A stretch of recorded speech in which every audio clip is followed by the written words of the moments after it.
It's a crazy time in America, and that's why this episode of the Toilet Paper Diaries is how do we reunite the United States of America? Find out now on the Toilet Paper Diaries.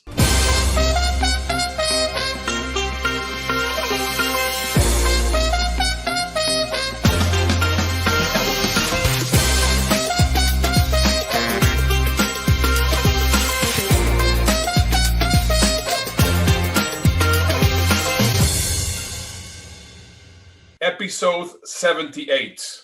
Wow. It is just absolutely insane. Let me tell you very much how I feel. I feel that like this week has been like the calm before the storm.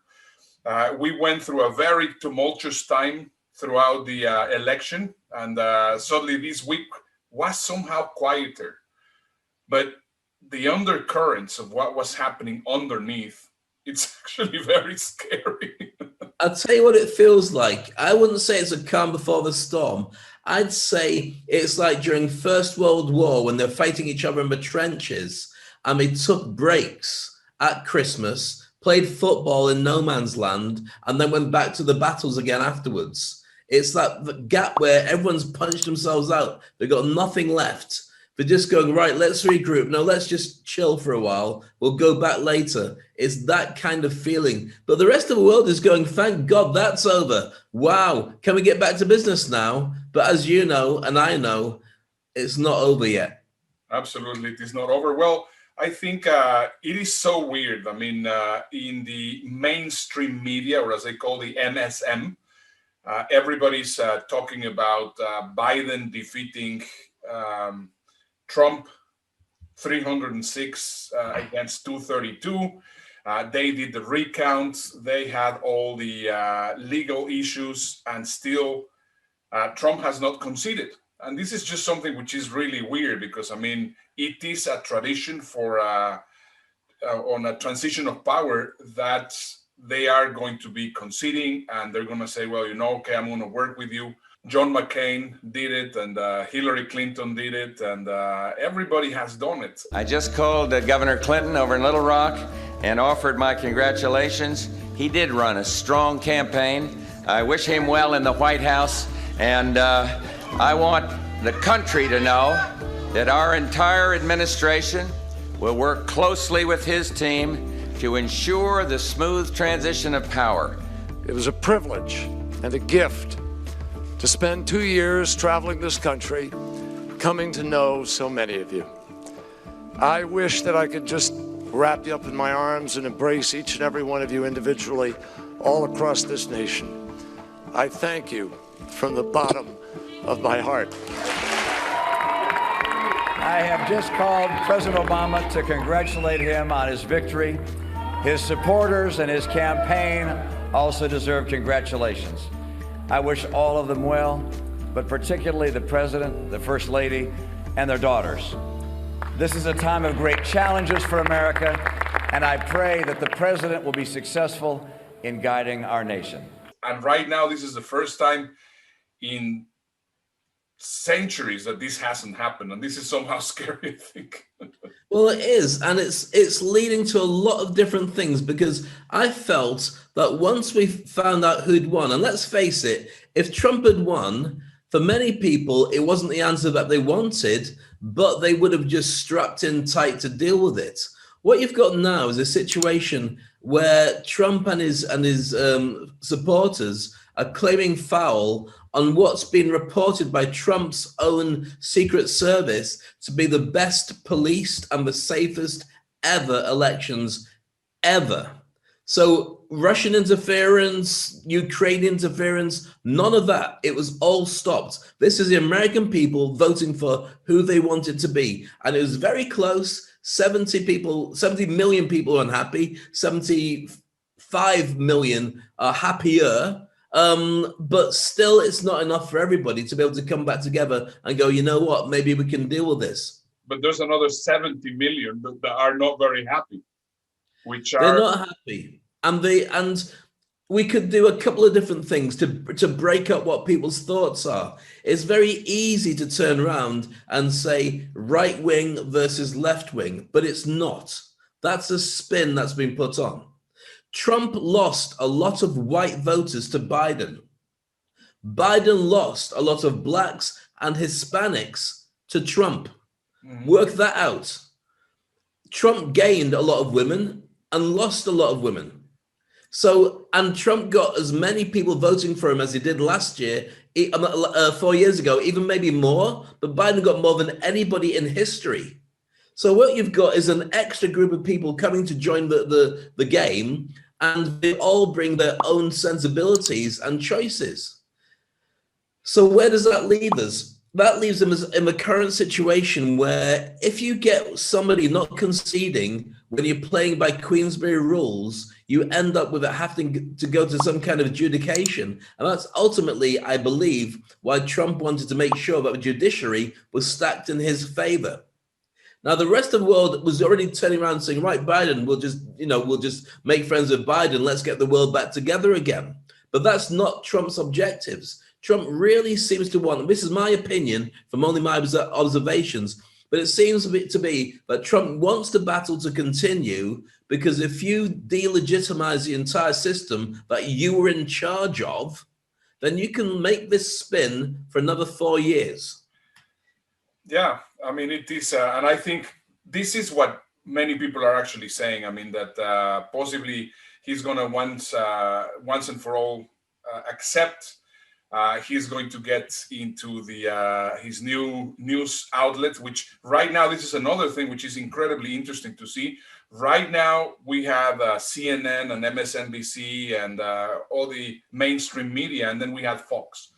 But because Fox called Nevada for Nevada or Arizona. Sorry. Arizona. Yeah, he called Arizona for Biden beforehand. Right now he's going crazy, and he's actually getting everybody to go out into outlets like Newsmax and whatever the other channels are. OAN, I think it is. But here's the thing. So right now there's a play that's being made to get an independent, a new champion, unfiltered social media news platform to keep everybody who doesn't feel happy about legitimate laws to be able to say what they want, do what they want, add conspiracy theories, and be unhampered. I think the smart play for Trump is to take over and create Trump News. He thought he had it with Fox. I think he wants to create it either out of one of the existing outlets, which would make more sense because they love him for who he is, and also the huge audience he brings with him, or he'll create Trump News. And then they can heckle for the next 4 years the presidency, the legitimacy of the US, and behind the scenes they can prepare for 2024. Yeah. That's the game I see.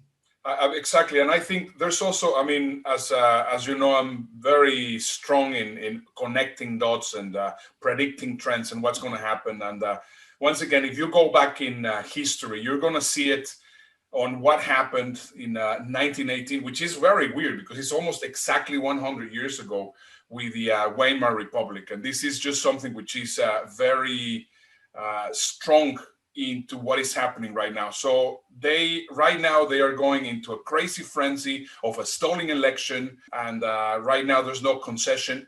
How did it happen in the Weimar Germany in 1918? The historical parallel that seems most appropriate today is a very dark one. After Germany surrendered at the end of World War I, ultra-right-wing groups concocted the myth that Germany was actually on the verge of winning the war in November 1918, but surrendered because of a conspiracy to destroy the country plotted by certain communists and Jews. In his book, The Death of Democracy, Benjamin Carter Hett explains why this stab-in-the-back theory endured. Quote, "The trauma of defeat left millions of Germans believing a particular narrative about the war, not because it was demonstrably true, but because it was emotionally necessary."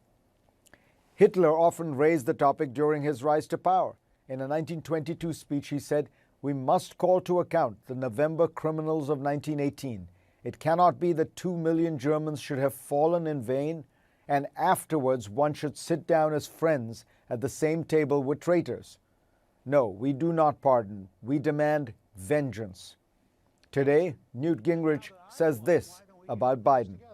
I think he would have to do a lot to convince Republicans that this is anything except a left-wing power grab financed by people like George Soros, deeply laid in at the local level. It's very hard for me to understand how we're going to work together.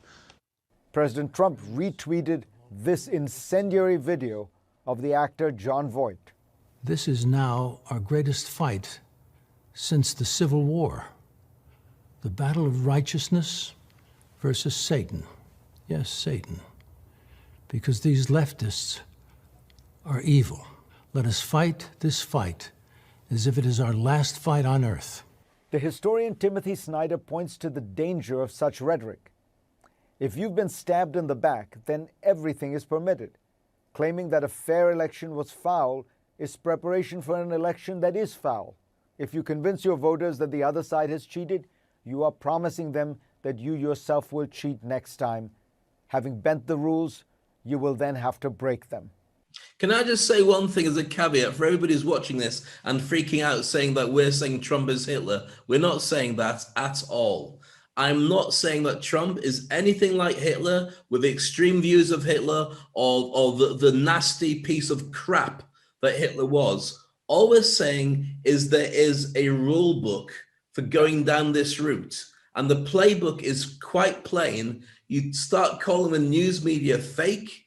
You start finding victims in society who can't fight back, who you know you can make and blame for everything. And let's put this in perspective. If you were to turn around to your neighbor and accuse them of homosexuality, of pedophilia, of stealing, of anything that they don't feel comfortable with, it's really hard to shake that label once people start looking at you. So this is what a lot of the fake newsy stuff is all based on. It's based on conspiracy theories that are so outlandish, are so crazy that they must be true, because how else would somebody have thought of them? If you keep piling them on top of each other, people start to believe them. And it's really easy when you base fear at the center of all this. So we're not saying that Trump is Hitler, but we're saying the playbook that we're seeing unfolding is very similar to what the Weimar Republic was going through, taking us back 100 years ago. Here's something that I really like from this book from Benjamin Carterhead. He says, the trauma of defeat left millions of Germans believing a particular narrative about the war, not because it was demonstrably truth, but because it was emotionally necessary. And if you think about what has been happening right now, those people that still believe that this is not over and that Trump is going to win on the courthouse, that is just fueling the whole thing to go into what we can perceive as a complete parallel reality. That's what I think. What do you think? I agree with you. I mean, thinking about the amount of banners that are going up now saying "Stop the Steal," the idea that the left stole everything. Watching one congressman, for instance, being elected and talking about how his dad or his granddad fought during the Second World War to stop socialism in Europe. It wasn't, it was to stop fascism in Europe. It was the right wing against everybody else. It was Hitler and his cronies versus everybody else. See, he was only a socialist in the name National Socialism, which became Nazi Party. That's how it was worked. So there's a blending of different and blurring of things to kind of spin a story. So if we're going to blame the left, let's pretend they're all Nazis. And in that case, it's actually said by many people that that the left are fascists. I've heard that from many people in a way that they're describing the challenges of the Democrats versus what the Republicans are going through. So with that, let's look at the alternative realities. And you've done some work into this through your time machine, Ernesto. Where do we start? Well, I think it's just important to say, well, it's not really that there's multiple realities, but they are different ways of seeing things. So they are called, in quantum physics, they are called multiverses, which is multiple universes. It's just one universe. But if you say, well, there's parallel realities, that means that there's two realities, and then you can just put them into another bigger reality, and that just becomes a universe. That's why you cannot really say that there's only one universe or two universes, because that will not really work in the way that you were thinking. So if you think about it, the first variation we have of multiverse, it will be the bubbles. And in this, I think possibly it's a good idea to explain it like if it will be pockets. Don't you think? I mean, I think that's just an easy way to explain it. So let's deep dive into that. When you have communities that like to do their own thing, then that's a parallel universe. It doesn't necessarily mean that's a parallel universe as in spacemen and stuff, but they have a different agenda where, for instance, you have communities that decide that they're vegetarian and don't like to eat meat alongside anybody else. They'll go to a restaurant and they'll look at a menu and they will not touch anything if it's got meat on the menu. They can go even further. If it's got anything that's of a milk or animal product, they can stop completely. And they'll have restaurants alongside McDonald's and Burger King and so on, but that's their own little world. You've got everything from people's religions with Amish people who don't touch anything technical, anything electronic. They live in their own community, they till the land, and they have their own laws about how they do things, to American, Native Americans, to Sikhs, to everybody. It's natural for us to have our own bubbles.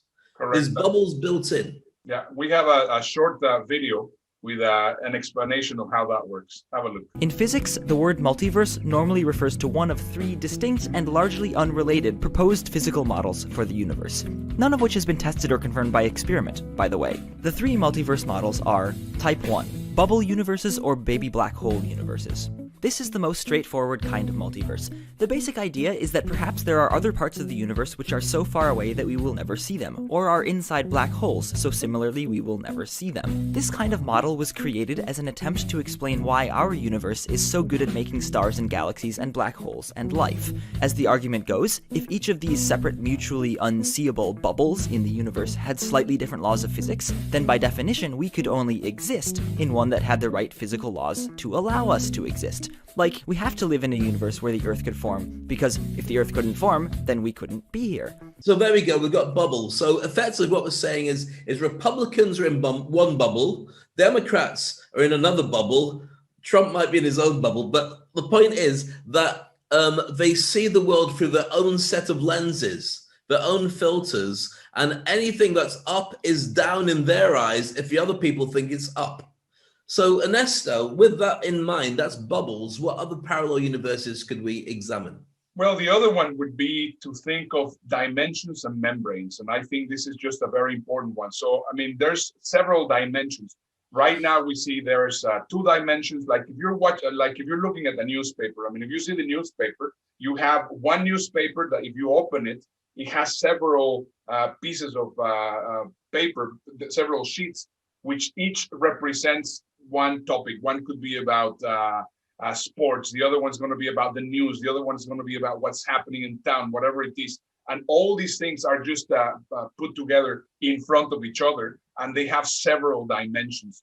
We have also a short video here so that you understand how that works. Multiverse Type 2, membranes and extra dimensions. Inspired in part by the inability of the mathematics of string theory to predict the right number of dimensions for the universe we observe, string theorists proposed the idea that perhaps what we think of as our universe is actually just a 3-dimensional surface embedded within a larger super-universe with 9 spatial dimensions. Kind of like how each page of a newspaper is its own 2-dimensional surface embedded within our 3-dimensional world. And of course, if space had 9 dimensions rather than 3, there'd be plenty of space for other 3-dimensional surfaces that appeared, like ours, to be universes in their own right, but, like the pages of a newspaper, were actually part of a bigger whole. These kinds of surfaces are called membranes, or branes for short. So there you go, and I think it's very interesting because, of course, all of them are just going on different slices, if you want to put it.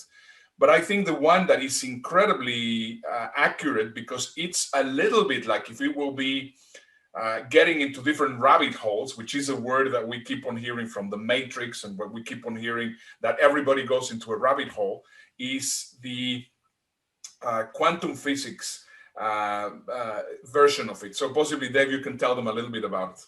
Well, I can, because I can put my science fiction head on. When we start looking at the multiverse and the many universes, the idea is that we've got lots of things happening alongside.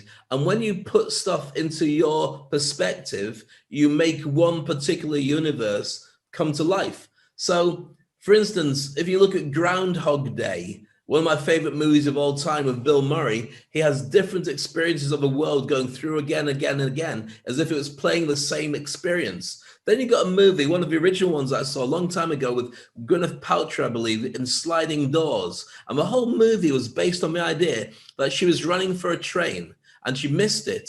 And so she didn't make it to the meeting. And so all the things that happened were different because she had to go home. I think she went home and found her boyfriend was having an affair. If she'd gone to work, he would have had the affair and she would never have known. So it had split screens all the way through about if she'd got the train and if she hadn't got the train. Another example for you is if we take the Marvel universe and what happened with Infinity Wars, where they all went back in time to change the reality that they have right now, Doctor Who, all those things. So we've got experiences about and theories about multi-universes all existing at the same time, and that whatever you choose to do at any different time takes you into a split decision where you could have gone left or right, and whichever one you choose lets one different type of universe appear to you. Multiverse Type 3, the many worlds picture of quantum mechanics. Surprisingly, physicists still don't fully understand how the collapse of the wave function in quantum mechanics happens, and the many worlds hypothesis makes an attempt at explanation by proposing that every possible alternate timeline for the universe is real, and they all happen in an ever larger, ever-branching way. Like a universal choose-your-own-adventure where every possible story happens. If this were the case, we might not realize it because we'd be stuck living out just one of the infinitely many possible lives available to us. In some ways, Many Worlds is similar to the bubble multiverse model by proposing maybe anything that can happen does, and we just happen to exist in a series of happenings that were necessary for us to exist. It's very complicated, but that's quantum physics. I don't understand it, but I know it's there. Yeah, well, I think the only point is that we have to see it in that way, because right now, some people are seeing, okay, well, this is the direction that we're going, and there's an alternative reality with other people are going. And now if we see it in America, we have 75 million people that have one way of thinking, and then we have 72 people which are thinking completely different, and they are going into two different realities, two different rabbit holes. So how is that going to be affecting the world? Well, I think that right now, the rest of the world doesn't really pay attention to American politics in the same way as Americans are. We all followed, and I'm based in Dubai, as you can see from my backdrop there for the windows. We followed everything that was going on with Trump Biden, but then a result came out. And for most world leaders, they're saying, let's just, right, here we go, right, we're going to be dealing with Biden. That's fine, they say. And Biden has chosen to not fuel the fight. Remember we talked about the rope-a-dope where he went up against the ropes in politics and just basically took the hits until Trump punched himself out? He's doing that. Now the challenge is, if Trump doesn't go to jail, he can carry on punching, and his family can, and his friends and the 70 million voters can carry on punching. How long do you ignore that? Or can you address it? Or are you really going to reunite America? Now, we're going to be talking in a few moments' time about exactly what we suggest you do, or they do, to reunite America. But it's going to be interesting to see, because the world is kind of moving on. The world would be very surprised to see that this powder keg in the US blows up into something more substantial, like even a civil war, because we've all got our own issues. We've got coronavirus to fight. We've got economics to deal with. We've got the recession that's biting every industry, digitization, running people out of jobs and having to reskill the entire planet. We've got the mental health issues of the second pandemic, of people just being scared and paranoid and lonely and depressed. The idea that we spend another 4 years staring at America means that we just really have got better things to do. No offense to Americans. But let's take this back to the Weimar Republic. When Hitler took over and he used paranoia and he blamed the Jews and he blamed the socialists and he kept it going all the way through, what happened was the rest of the world couldn't stop it happening. So they tried to appease it, most famously in the UK, holding up the bit of paper that said peace in our time. I've met with Mr. Hitler. He signed a document saying there will be no war. There'll be peace in Europe. And of course, shortly after, he invaded Poland and everything exploded. I don't see that right now. I see that this is still very American. Yeah, it is very American, but it is something that I think everybody should be concerned about, because historical correlations always, they always tend to play back one way or the other. They have been playing back every single time. And if we see what has happened in the 1930s and what is happening now, there's a lot of correlations, because right now, the fact, and once again, we are not saying, well, Trump is Hitler, or we are not saying anything like that, but we are seeing that divisiveness that needs to be changed. And one of the things that we need to think about is that moment that we have a new president here in the United States, there's going to be that bugging voice, whether it is in Trump's news, whether it is going to be the 72 million people talking about it. That parallel reality is not going to go anywhere. So we might have a cancer, which is actually going to be growing into the world, and it's going to start eroding everything, or we might have to look for an alternative world. And I think, in fact, if you're talking about parallel universes, also you can have alternative endings. I mean, it's like, those books that you go and you can choose your own adventure.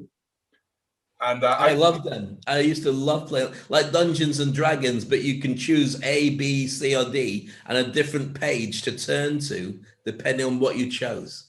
Yeah, correct. Robespierre used to say that it was much better to actually have people educated and help them understand how things was, that just keep them in the dark. And if we keep on, we don't have a common understanding on what is going on in the world, I mean, we are not going to a very nice place. Let me say two things that we've got to be very careful of. When you use a term like cancer, I think that we're misrepresenting the thoughts of the people who are voting for Trump. They are legitimate. They want jobs. They want their industry to survive. They feel really worried about all the immigration that can take away the jobs that they're barely holding on to. They don't understand why other people should take what they've had for generation after generation. They're not cancerous. They're just scared people who believe that they had a champion who's just been cheated. So we have to be very careful about that. The other thing is, when we're talking about the world view, we also have to talk about the number of Trump allies around the world who are using the same original playbook. You got to look at Brazil, you got to look at Mexico, you got to look at, to a degree, at Britain, and you got to look at a number of different places, the Philippines, where you've got leaders who are real sort of power men who are using the strong arm, look at me, I never lie, I don't bleed tactics to split the countries and get themselves into power or stay in power. That's a number of things around the world we have to consider. I'm very happy that you actually brought that, because when I started talking about the cancer, what I think the cancer is the misinformation. I think it's the divisiveness, and that is exactly what can definitely mestatize, or how do you say it? Anesthetize? No, mestatize, when actually the cancer starts growing. Oh, it can increase and it can grow and it can well, it will just basically increases is a term I'd use first of all. You're right. This is what the cancer, if we're going to talk about it, is caused by the fact it's not dealt with when it's small. Yeah. That's the bit that we're looking at. It can infect. And the infection is not necessarily the ideologies. Yeah. It's the divisiveness. Absolutely. The fact that you believe that your way of thinking and the opposition's way of thinking cannot exist in the same universe. Yeah. Because let's face it, you need to have Republicans. You need to have Democrats. You need to have somebody who turns around and tells you you're full of shit. I was having a conversation with a common Republican friend that we have, and one of the things that I was telling him is, I am not red or blue, I am purple. I believe in many things which are very similar to what the Republicans think, but I can also understand a number of things about the Democrats. So if we put it into Republican and Democrat, I think we can also say conservative. and we can also say liberal. So I believe in two things. So, for example, I am pro-choice, but I am about small government. I am about limited amount of taxes. So I am in both ways. So this has nothing to do with politics. This has nothing to do with the way that we're thinking. And we need both sides. We need the conservatives and we need the liberals, because right now what can happen, and this is one of the things, for example, which I already can predict. Right now, the Lincoln Project, where Republicans that were against Trump, basically the personality. But right now that they have elected Biden, the Lincoln Project, people like Mitt Romney and John Kasich and all these guys are going to be back to be Republicans. They're not going to be Democrats because they have that exact mentality. There's mourning in the Republican Party. Today, senators and congressmen are waking up to the reality that Donald Trump has broken their party. They praised his mistakes instead of heeding the warnings, then blamed others to cover up their president's failures. With the economy in shambles, people across America are still unemployed, one of the worst economies in decades. This November, hundreds of Republicans are up for re-election, and with their goodwill run out, many have given up hope. Republicans worry their re-elections won't survive Trump's presidency. There's mourning in the Republican Party, and under the leadership of Donald Trump, their party is weak and scared and powerless. And now, many are asking, if we have another 4 years of Donald Trump, will there even be a Republican Party? So what is very important is, you know what? We complement each other. And I think for me, the nicest example about this is we were watching Bill Maher the other day, Dave and I, and we started watching, what's the name of these two guys? Gwen Stefani in a relationship with Brett. What's his name? The guy that was off The Voice. The Voice, yeah, exactly. Let me find out. You keep talking, I'll find out what his name is as I just Google it. Yeah, so basically, I mean, he's as hardcore Republican as you can imagine, and she's, of course, a Hollywood celebrity. Blake Shelton. Blake Shelton, there you go. So once again, I mean, we have to, I mean, and we can live together. This is my whole point. We are not enemies. I don't see Republicans as enemies. I don't see the conservative as enemies, and I always have to explain. People don't see me as a extreme liberal because I'm not. I'm purple. But you are not a liberal. I am not. No. Absolutely not. No. And here's another thing. One of my heroes of all time, and I didn't know it until after he'd passed, is John McCain. Yeah. Oh my goodness, the guy would have made an incredible president. The guy during his life was so principled, so powerful, really cared about his country, about the good in people. He didn't see color, he just saw integrity. And he was a Republican through and through. And when he mentioned about the Lincoln Project, I welcome the Lincoln Project going back over to the other side effectively and going to the Republicans and saying, right, guys, this is our party. Let's regroup. Let's lead the charge. Let's get back in 4 years. Yeah. This is not, because what happens is you've got lots of good people, but when you've got this going on, it's very easy to sweep in, seeing the weakness and grabbing the feelings of people and doing something with it. Yeah. If you look at the fads that we have, Gangnam Style or Macarena or the Birdie song or any of these things, the music that suddenly grabs the world and go, oh, what? Let's all do it. They do it because there's something needed at that time. Yeah. Why would a guy like Psy with Gangnam Style suddenly end up with like 1 billion views, more than that, and everyone able to do that crazy dance? Is because at that time we needed something that just was mad enough for the world to play with. So yeah, maybe this is what we need, Ernesto. Maybe the answer to this is we look at some way to bring everyone together. And then after that, let's look at some good news. Yeah, absolutely. I think there's a way to see things together and not separate. For example, it's been right now quite sad what has been happening right now on social media, that they are saying, well, I don't want to be in Facebook anymore because, of course, I am getting all this liberal media, which is whatever. So I'm going to go to this other platform, which is called Parler. And basically that creates more divisiveness. And that is not exactly what we are preaching and what we are saying. Just think about it. In March 12th, 2020, we started this road on the Toilet Paper Diaries, basically reporting the news of what was happening, all this good news feeling. And it was a project that we thought that it was going to last a month, possibly 2 months. We are right now way past month number 8. Very likely we're going to go into one entire year. And this makes me think about one project from one of the very famous YouTubers, Markiplier. He created Unus Annus, and he did something incredibly interesting. Does that stand for one bottom? One anus? No. That sounds like what's his name? Borat, no? In the anus. Hello. Yeah. No, it's one year. So have a look at this video so that you can see what this whole project is about. Unus Annus, Unus Annus.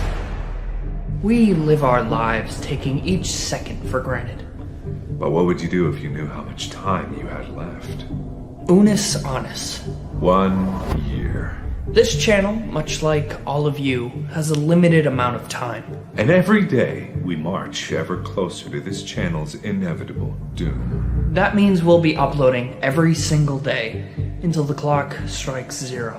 And then it's game over. Bye-bye. Finito. Finished. Curtains. Gone, gone. Night-night. Dead. Forever. Make no mistake, this doesn't mean that we'll just stop uploading. When time runs out, we will be deleting this channel and every single video on it. And you'll never be able to see them again. Because much like death, you can't take it with you. And all we'll have is the memories that we make along the way. And merch. So the clock starts now. But the choice is yours. Will you join us? Or will you miss out on your one chance to be a part of Unus Annus? Because time is already running out.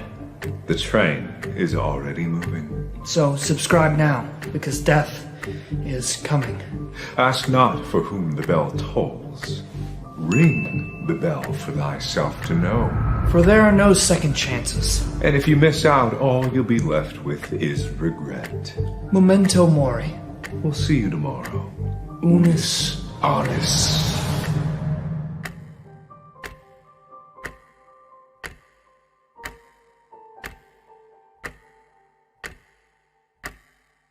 What a great strategy, Ernesto. From that, what we'll do is once we've done a whole year of Toilet Paper Diaries, let's delete every podcast, every episode. Let's go underground. Well, we're in lockdown anyway, so it feels like underground anyway. And let's see if the world can live without us. That is correct.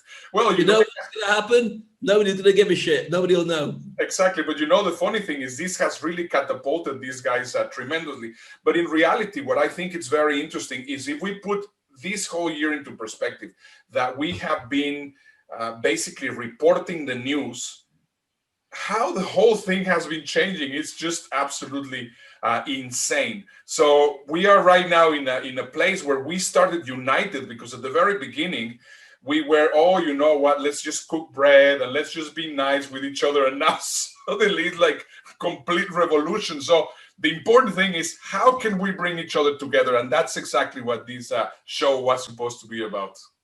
Well, here's an answer to it. And it's something that when I was doing motivational sessions in public with real people and not just online, I talk about the win-win negotiation. Now, this is championed by Stephen Covey in his 7 Habits of Highly Effective People. So what it breaks it down to is that it's also used by the United Nations to use when you got 2 warring nations who hate each other, or 2 communities that hate each other for whatever reason. What you do is you get a sheet of paper. I'll just get a sheet of paper now to illustrate. So So here's one sheet of paper, and I can't tell you what's written on it. Oh, somebody's phone number. I'll take it upside down so you can't see. So then you split it down the center, and right across it, you write somebody's name here, one side, and somebody's name over here, the other side. So you basically got a diversion between the whole thing. You turn to the opposition side and you say, what do you want from this whole problem? What is it you really want as an end result? And you write down everything they say. We want this, we want that, we don't want this anymore, we don't want that anymore, we want to add this and add that. And you say anything else, and we go, no. Oh, yes, there is. We want this and we want that. And you write it all down. Anything else? No, that's it. Good. Well, let me tell you what I want. I need this. And you write down what you want. Now, the thing is, until you do the win-win negotiation, you think that they're against you and they're watching you and they're doing stuff to take you out. And it might be there's a conflict directly, but the odds are they just want their own thing, and it has nothing to do with the clash points that you think they are. So now you've got a list of what they want and a list of what you want. It's important to ask them first so they feel that you're listening to them. If you say what you want first, it's part of an argument.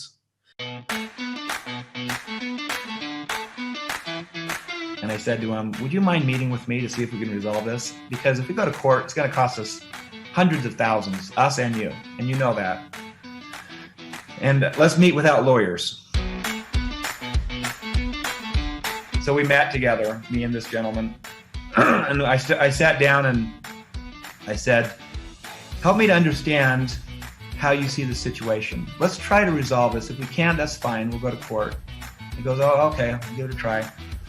So he was sitting down, and I got up on the whiteboard, and I said, help me understand how you see this. He said, oh, well, this is how I see it, and this, and this. I wrote down about 15 items. And then I said, is there anything else? And he said, yes, this and this. And then I just walked through, and I just repeated back everything he'd said so that he knew I understood. And I asked him, do you feel like I understand you? And he said, yes, I do. And it changed me, because for the first time I could see his point of view clearly. He was right. We were violating parts of the agreement. And I was influenced by this. And then I said to him, would you mind if I shared with you the same way you shared with me about how we see the situation? And he said yes. And he was open to my influence because I was open to his. And so I walked through on the whiteboard all the things that we were sensing and seeing. And I believe he was deeply influenced and said, I understand. And the spirit in the room changed. It was suddenly mutual understanding, mutual benefit. We suddenly got into brainstorming about ways to resolve this. And in 30 minutes, we came up with a solution around us getting back our IP over a long period of time. It gives them time to adjust at a fair price. We both felt really good about it. It was a remarkable feeling because we started advocating for each other's position. And we left the meeting, shook hands, we resolved this. The whole thing took about an hour and 15 minutes. And he called me up a week later and said, hey, do you want to go to lunch? And I said, sure. And during lunch at one point, he goes, I always knew your family were good people. And that's what's needed here. Right now, there's a ton of problems that the right, the Republican voters really feel they're going to be ignored. The left or the Democrats, and I hate saying left and right because that's not clearly true for most people, but they want certain things to happen as well. So why not bring out exactly what everybody wants? And what do people want? We can name it now. I want my family to be safe. I want to earn. I want to feel that I've got a future, and I don't have to deal with other people's crap anymore. And I want the virus to disappear so I can go out and not wear a mask and breathe proper air. And I want everyone to just get off the news and let me watch something boring of my own choice for a while. Yeah. That's not asking too much. That's where I would start. And that's not a partisan problem. It's a let's bring everybody together. And I believe if it was done properly with a real referendum and you acted on it, you'd end up with a united, or at least the steps to create a united America. That is absolutely correct. I mean, it is, but it's not going to go by having all these divisiveness and trying to see, well, seeing each other as enemy. I mean, just right now, New Greenwich was talking about, well, it's going to be impossible for Biden to actually work together because all they're going to be doing is they're going to be blocking him, or having this guy, John Voight, the father from Angelina Jolie, saying things like this. Have a look. The left will bring you down with their lies and destroy America. This is insane. I mean, the moment that you have people which are doing all these different things, that is just going to take us nowhere. So I think this element of the negotiation is better. And you know what I really like, Dave, from this whole year, from this unus annus, one bottom that we have spent here together in the Toilet Paper Diaries, we have seen some amazing things that people have done together, and that keeps us happening. I mean, right now here in Houston, it was very beautiful. I mean, there's a local candy store which is owned by and this is really incredible, so that you can see that this can happen. He is 90 years old. He is a veteran, he is a cancer survivor, and he is a Republican. And right now he has a very beautiful candy store, which he said, like, if it is at the beginning of the century. This is Don Baker. Don Baker, yeah? Don Baker, the candy store owner. Candy House. Candy House, that is correct. So just have a look at how beautiful it was. The entire Woodlands community supporting him. Look at that crowd. Yeah, guys in the community heard about those tough times that this business is facing, and they wanted to step up to help them out. Take a look behind me. That is the line that has been this way for the last couple of hours, and it does not look like it's slowing down anytime soon. An outpouring of support as customers line up for a candy shop in the Woodlands. Everybody's trying to help out. We support our local businesses, and that's what we're trying to do here today. Can I have probably 6?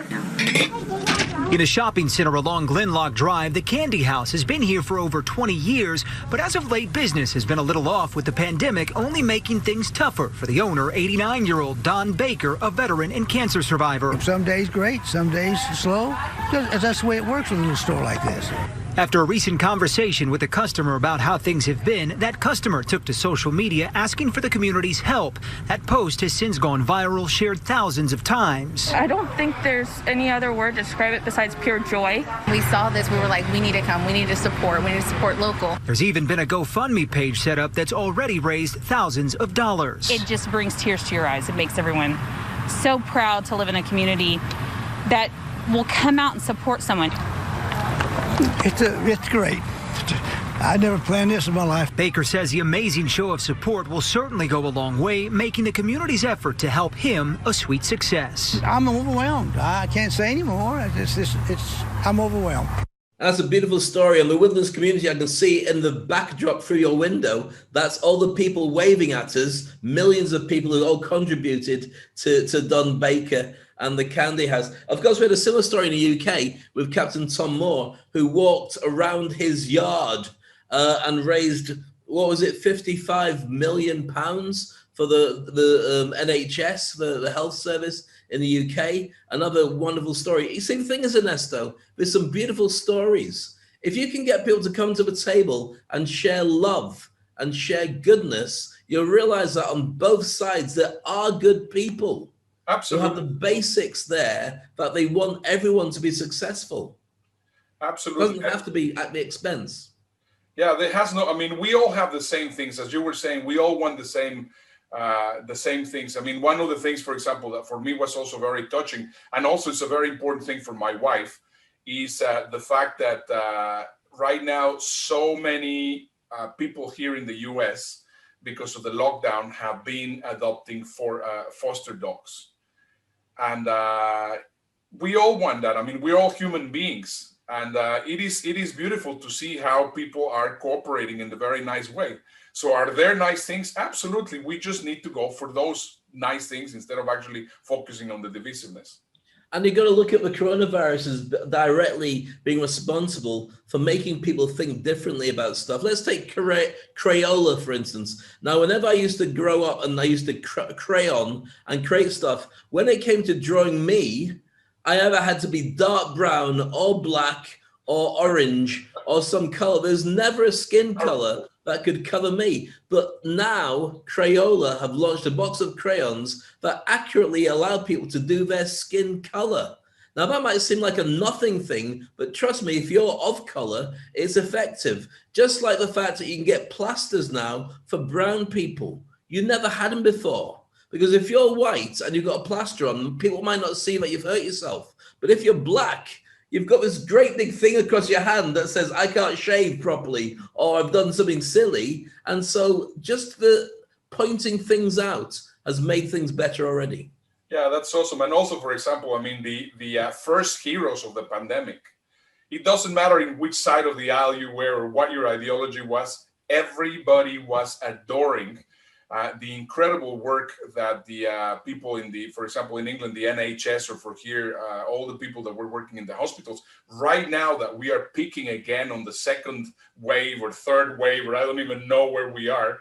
Right now, all these people are the ones which are changing us, and they don't care if you are Republican, they don't care if you're Democrat. And that, I think, is also something that is it's just absolutely amazing. And I think those are the things that we need to focus a lot more.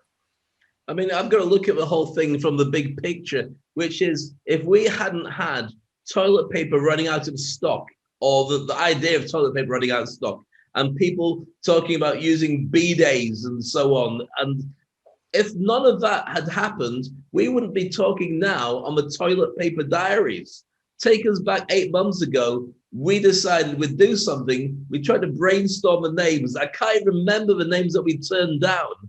But the toilet paper diaries made sense at the time and make zero sense now, because we never ran out of toilet paper. There's not people walking around scared to bite their nails because they ran out of toilet paper, but the name's stuck. And in fact, your fingers would have if you didn't have paper in the first place. Yeah, with the toilet paper diaries, I mean, all what we have been trying to do is, have a different perspective. I mean, our idea, we have had some complaints of people, you're taking the show too political. And it's not really that we want to take it political, but what happens is there are things which are just developing and they are happening. But our idea is to make sure that we bring joy, that we bring understanding, that we bring education. And the idea is, we are all in this together. We're all a big happy family in one single world. I mean, right now we're living in a world, and this is another thing that it doesn't choose if you are Republican, if you're Democrat, or whatever it is. Look at school. I mean, all these kids going to school on a digital way. Right now, we suddenly realize how important teachers are and how much we have to really thank them for taking care of our kids. And that is exactly another example of how important it is to make people happy and understand that we're all in this together.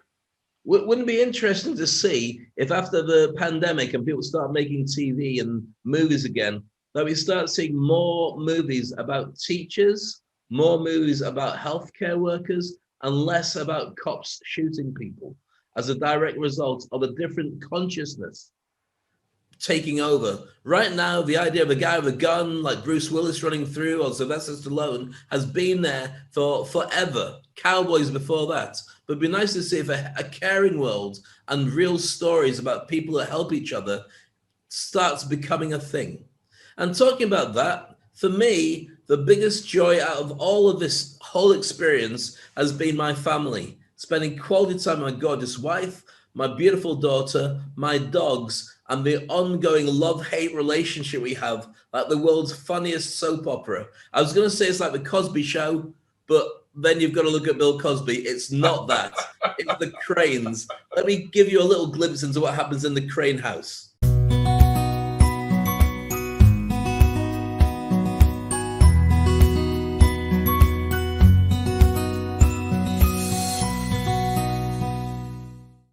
And here we have my beautiful wife, Aziza. This is what he my made beautiful me. daughter, Maya. I put chocolate syrup on it, and that's what my dad made me. That's it. Yes, that's all you deserve. A burnt pancake. Now, people talk about during the lockdown that nothing happens, but Maya, you cooked all this breakfast, didn't you, on your own? Mm-hmm. And how grateful is Mummy? The only one that I didn't cook was the burnt one that my dad made. Shut your face. How grateful is Mummy? How grateful is your mother? Extremely. Oh, tell us then. Say it to the camera. Say how extremely grateful you are. I'm extremely grateful. How do I break Look into the camera when you say it. I'm extremely grateful. Right. How do I break the crown? Which bit should I cut? The Queen. Which one? Well, as soon as you do break it, we'll just get the crown. The one that I accidentally put a doom doom on top. What's a doom doom? I don't know. So how do I cut? Do I cut it this way or do I cut it this way? You know, I don't know, it doesn't there's matter. actually a really good idea for this, and it's called I couldn't give a how you cut it, so Fine, just go I'll and just eat it. fold it. You've done it the wrong way! Go on, missus. She's breaking her crown. Is this the first one you've eaten? Yeah. It's like watching somebody eat for the first time.